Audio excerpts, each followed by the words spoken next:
The following program is a Town of Colonie television production of the William K. Sanford Town Library.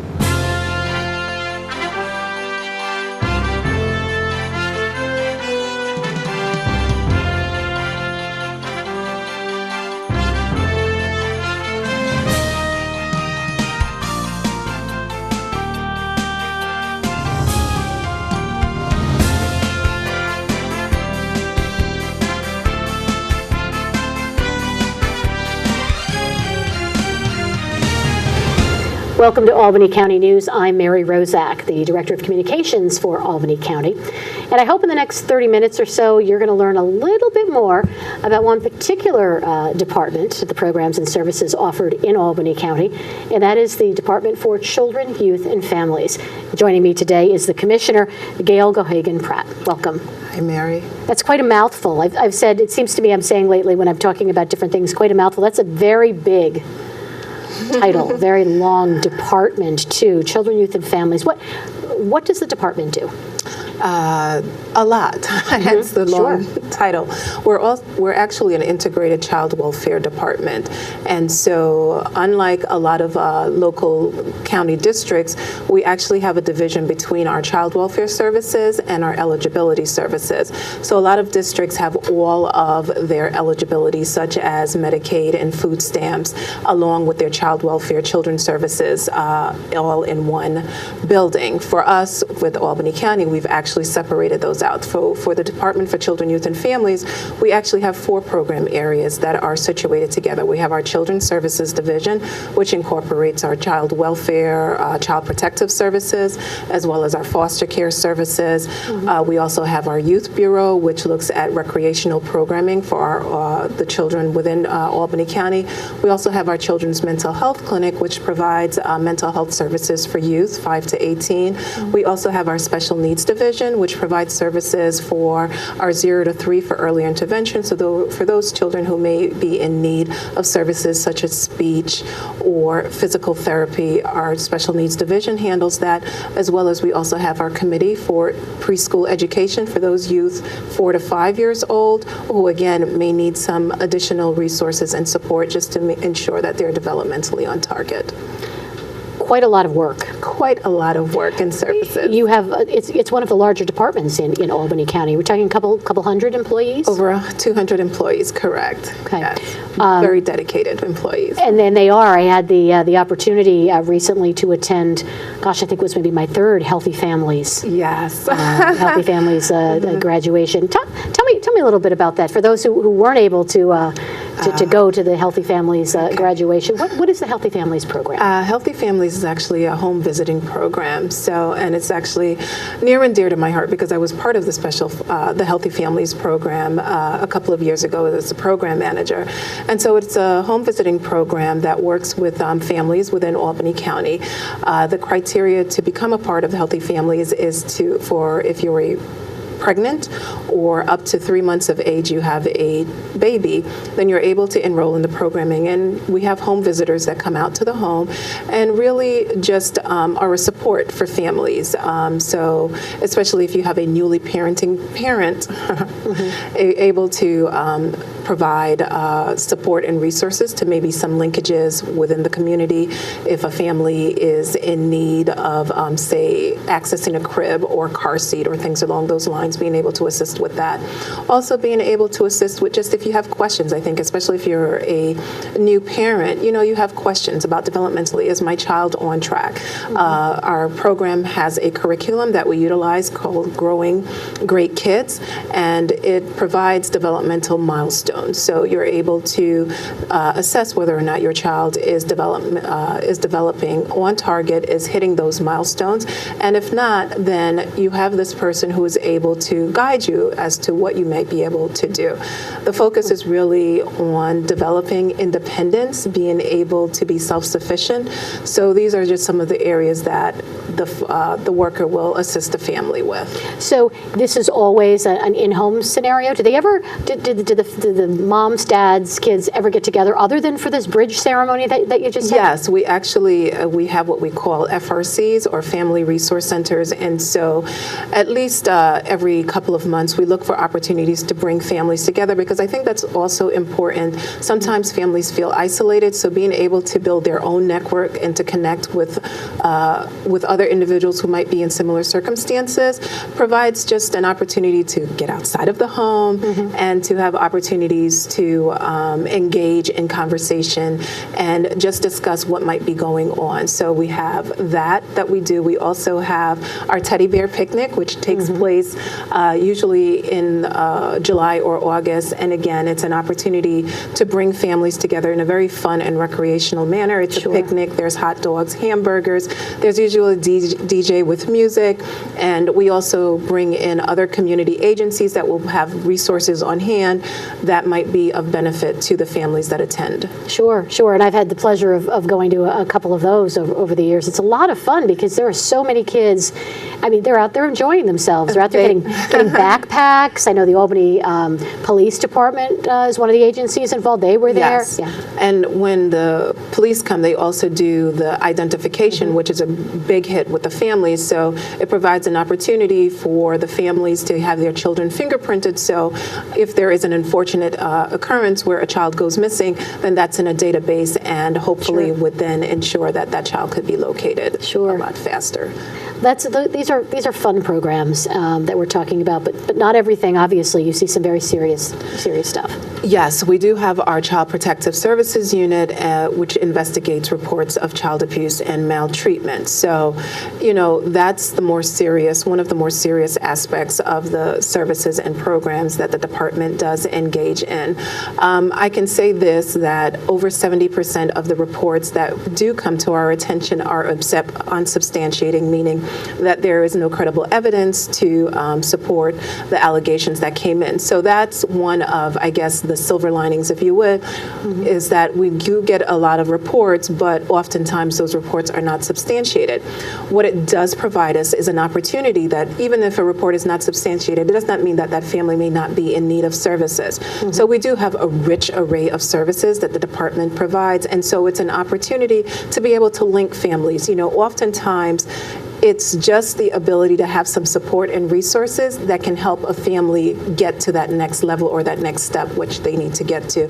And so that's one of the things that we pride ourselves on, is being able to offer those services. And they could be an array of services. We have contracts with a lot of voluntary agencies within the community that are an extension of being able to facilitate those services for us.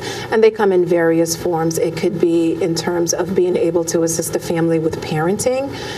It could be in terms of linking to mental health services, being able to link to substance abuse services. So there are an array of services that we're able to link families to.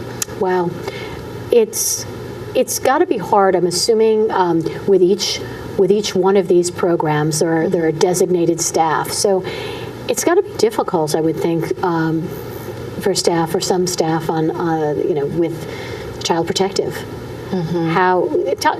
There's got to be a support mechanism, and I'm sure that it's very supportive in and of itself in the department. Yes, we absolutely emphasize that we want to support our staff, and there are a variety of resources that we utilize to that extent.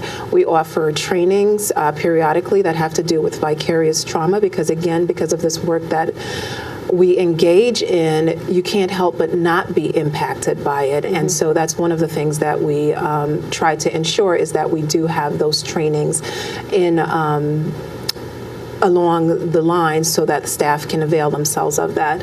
Additionally, the supervisory staff are there as a support, in terms for staff to come in and debrief and talk about, especially if they've had a particularly challenging circumstance.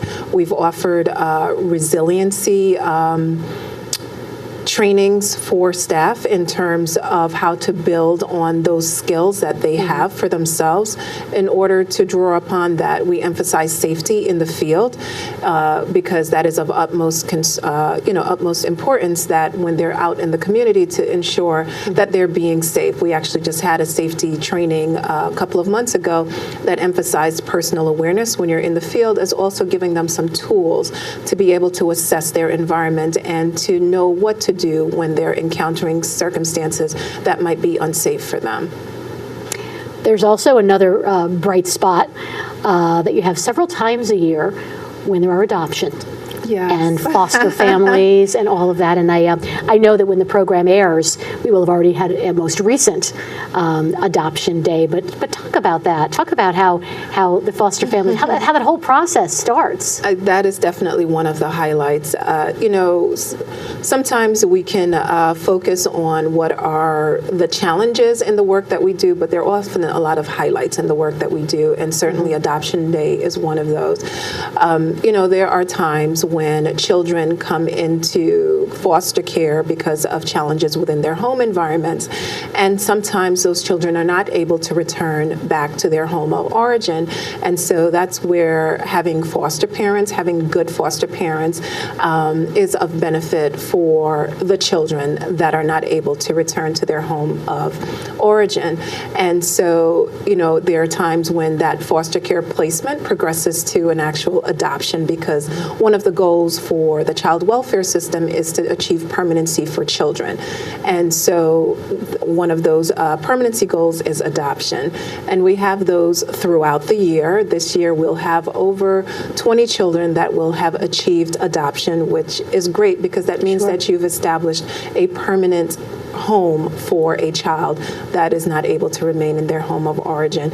And that's something that we like to celebrate. So these events take place at the family court. The family court judges are all a part of this. We bring the families in, the children are there, everyone's dressed up. It's very emotional. Haven't been there yet. It's very it's emotional. Wonderful. And it's just a day of celebration because, again, you have achieved permanency for a child, and you can't understate how important that is. It's wonderful. I want to remind everyone that I am speaking with the Commissioner of the Department for Children, Youth, and Families in Albany County, Gail Geohagen-Pratt. Gail, let's talk a little bit more about the foster program, the foster parent program. One of the things that I think people think about is when they hear that, gosh, I have time, I'd really like to do that, but what must I have to go through? It must be, very difficult to become a foster parent. What is the process like? I'm not saying it's going to be an easy one, but it's probably not as difficult for someone to at least throw their name in the ring and say, I'd like to be considered for this. I think the biggest challenge is coming to that place of, I can do this. And I think, for anyone who's considering it, I think that would be the first hurdle, is to determine, am I in a position to do this? Because it is a rich and rewarding experience, but it also has its challenges as well. So we do have an adoption unit that facilitates this process. And we want to ensure that anyone who's considering this really has all the information at hand to make an informed decision as to whether or not this is something that they really want to undertake. If a person does decide that this is a path that they want to travel, and we are certainly welcome to those who want to do that, there are some background checks that will need to occur. So one with the State Central Registry to see if this is a person that has ever had any indicated reports for child abuse. That's one of the background checks. Also, the Justice Center, if this is someone who has previously worked in an agency that services youths, and also a criminal background. So those are some of the background tests that an individual would have to undertake.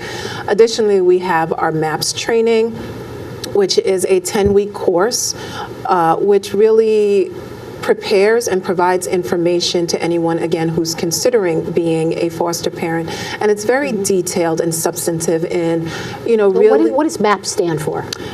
I was hoping you did. Oh, okay. All right. But it is an acronym for something. That has to do with training for foster parents. Okay. I won't ask you, and it'll come to you some point. It will. And really, it's an opportunity to really for those who are participating in, it's really a critical assessment training in terms of providing an overview of all the different circumstances that might arise when you bring a child into your home, and really helping you to determine whether or not you are equipped to handle this. This is not to say that you would not have support and resources along the way, but it's really a self-assessment in terms of, with this information that I have, is this something that I really feel that I can do? And for some folks, for most of the participants that go through this, they come to that conclusion that, yes, this is something that I can do and I want to do. We actually just had a most recent MAPS class where we had 10 families that successfully completed, and so this is 10 additional foster homes. And, we're at a critical point where, it's one of those double-edged swords where you don't want to have foster homes, because then that means that there's a child who's not able to remain in their home of origin. Sure. But at the same time, the reality is that does occur and that does exist. So being able to have foster homes that are able to take these children, then, it addresses a need.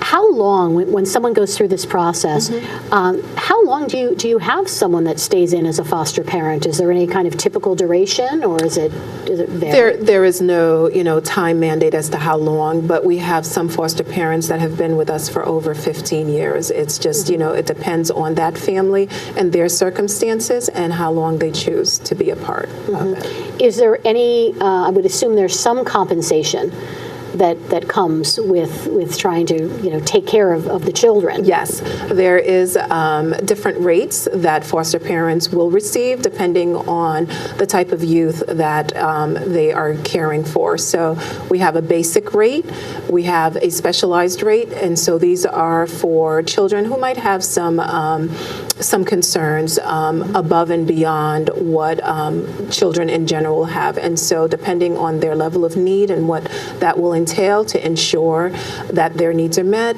then there is a rate that is in line with that. How easy or hard is it? I'm assuming that when a child comes into the foster system that you want to kind of keep him or her if they're from a hill town area, or if they're from a town or from the city, kind of in close to their geographical environment. Is that very difficult to do? It can be challenging sometimes, especially right now we are experiencing a shortage of foster homes, and so we're actually working with the Office of Children and Family Services on diligent recruitment strategies in order to be able to increase the number of foster homes that we have. And as part of that, one of the strategies that we are working on is having a diverse array of foster homes, because the children that are coming into care are diverse themselves, and as much as possible, we want to be able to match those children to a foster home that closely looks like the environment that they came from. We're not always able to be as successful as we want to, but it's something that we strive to do. And certainly with working with OCFS on the diligent recruitment initiative that is occurring right now, we are starting to see some strides on that.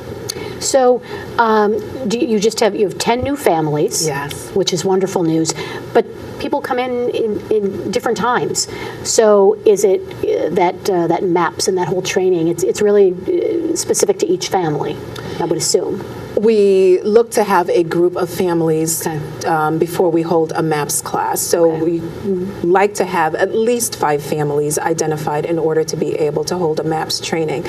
Sometimes if that's not possible, if we have someone who comes to our attention who would like to be a foster parent, but we're not immediately holding a MAPS training, then we'll look to see if there is someone within our close proximity to us in another county that might be holding a training that might be able to have that family participate. So they could go there, and then are they?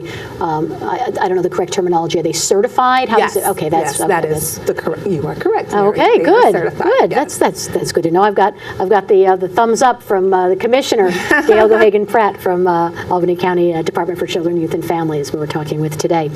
Let's also talk a little bit about one of the brand new bureaus under your direction, yes, that County Executive McCoy was instrumental in bringing about. That's the Albany County Recreation Bureau, which has hit the ground running. Full stride, yes, they have. under the leadership of John D'Antonio, and it's been a very exciting addition of services to have in regards to meeting, an area of need. With the Recreational Bureau, there is an emphasis both on recreational programming as well as educational programming. So far, there has been services established within Ravenna, within Clarksville, and within Cohoes, and these services include having flag football, having lacrosse. I know there's plans upcoming in February to have learn to skate and hockey. So a lot of excitement around this. And in addition, there's an educational component as well. So, it is important for children to have recreational outlets, but it's also important to ensure that their educational needs are being met. And so we have Ron Barrett, who goes out and facilitates these educational programs. There's an emphasis on vocational training because, again, in assessing what are some of the needs of some of the youth that come to our attention, yes, educationally, you want to promote that, but for some youth, that may not always be the best track for them. So you want to ensure at the end of the day that you're providing something that is going to allow this youth to be successful in life. And so being able to have a skill, a trade that will then enable them to be able to go on and support themselves and support their families down the line, that's also key and essential. So that is something that Ron Barrett also provides through the educational track of the Albany Recreation That's Bureau. wonderful. And I know that they're adding daily. I know that Watervliet, which we're going to be seeing on their public access, I know Watervliet has been added, and hundreds of kids are taking part. Yes. And it's free. And it is free, and the numbers have been very substantial.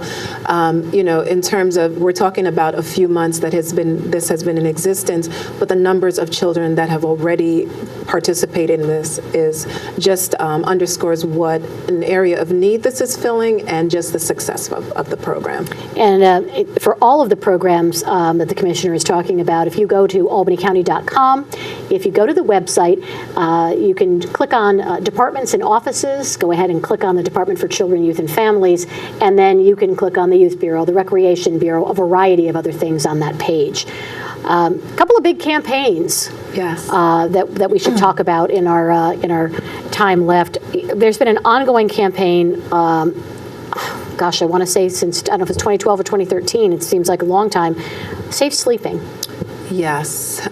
Something that we have been bringing a lot of oversight to. It's unfortunately, we had a number of fatalities related to unsafe sleep and what we like to call preventable death. So, a number of reports where we've had babies, particularly babies, those 1 and under, that have died as a result of co-sleeping. And so based on that, we've had a campaign where we really want to emphasize safe sleep. So it's the ABCs of sleeping. So babies sleep alone, that's the A, the B, on their back, and C, in a crib. Okay. And based on multiple research, this has been shown as really one of the best things that we can do for babies in order to keep them safe. And so this is a campaign that, as you said, over the last 2 to 3 years, we've been doing just really to emphasize the importance of keeping babies safe, because again, we feel that this is a preventable death, and it is such a traumatic event for, and the loss of a child is traumatic. Sure. In general, but when you talk about the loss of a baby where it's a result of co-sleeping, because oftentimes when you have a parent or caretaker that's sleeping with a child, they're not thinking about the negative aspects that could occur. It's about bonding, it's about being close, and so really want to emphasize that there are ways to bond with your child. Sure. Outside of sleeping with them, because unfortunately we have too many families that have experienced the death of a child as a result of co-sleeping. And I should share, in the interest of full disclosure, with our audience that, the Safe Sleeping campaign, while it has been supported on a large scale, we did receive some large amount of negative feedback from parents who were thinking that we were probably not being supportive of those, as you indicated, who wanted to have a bonding effect, but bonding experience. But as you've indicated to me on several occasions, that when you talk about new parents, they're tired. They could very easily fall asleep with their child, and something not nice can happen. Occurs. So that's been a very successful campaign. But you have got we're right on the start of the holiday season, Yes. and there's a big one going on right now. Yes, our Adopt a Family campaign, which it's something that we are very excited to be a part of. This is an opportunity for, families who are in need within our communities to be able to provide some resources and support for them. With the Adopt a Family campaign, we partner with corporate agencies, with people in the community, neighbors, who have the ability to be able to extend themselves to help those families that may not have enough to make ends meet during this holiday So season. how does it work? Someone's watching. How does it work for them to adopt a family? And at the same time, families can be big and purses, wallets can be small. How does that work? They can call into our department, ask to speak with Sherry Kromick or Lillian Smith, who are overseeing the program. They can go to the website and download the referral form and contact us that way. And basically, they indicate, what size family that they're able to support. And based on that information, then we match that donor with a family, and then we facilitate being able to get whatever provisions that they are able to purchase for that family to that family. Sometimes the donors ask that they actually want to be able to deliver in person, so we'll make the coordinate those arrangements for the donors to be able to meet with the family that they were linked to. Sometimes the donors will send the gifts to us, and we will coordinate getting the gifts to the families. And what if people, they may not want to list, they may want to donate though? They can absolutely donate through the Community Foundation. We're not able to accept checks directly based on our designation as a municipality, but we partner with the Community Foundation, and so folks who would like to just donate towards being able to purchase gifts for families could send a check to the Community Foundation, and then that would get to us. And all that information is I know, on the website. Correct. What are we talking? What is the end date when everything has to be all wrapped up, so to speak? December 24th. Okay, so people are going to have plenty of time. We are in the midst of it, and so this is really the period of heightened activity, if you will, in terms of getting the donors matched to families. But I jokingly say December 24th, but right up until that time, we could get a referral about a family that has just come to our attention who is in need. At that point in time, we may not be able to link them directly with a donor, but because of donations that we receive, we're able to purchase gift cards that we can then extend to the family, so they're able to, make purchases for the holiday. How many families do you anticipate this year that you'll need? It is not an exaggeration that we could serve well over 150 families. Wow. So, when we're sitting around the table for Thanksgiving and we're going out for Black Friday shopping, and we want to have a list in hand already, right? And actually, that's what a lot of our donors request, is if they could have their match prior to Thanksgiving, then they are able to take advantage of those Black Friday sales. Well, it sounds wonderful, Gail. There's just so many good things that the department is doing, and I thank you for coming and sharing. I thank you for having this opportunity to be able to share, even though we've had this time, I've only hit the tip of the iceberg. I know, and you're going to have to come back again, and we'll talk more. All right. Thanks, you, Mary. We've been talking with the Albany County Commissioner of the Department for Children, Youth, and Families, Gail Geohagen-Pratt. Information available on the website, albanycounty.com. I'm Mary Rozak, and thanks for watching this edition of Albany County News. We'll see you again soon.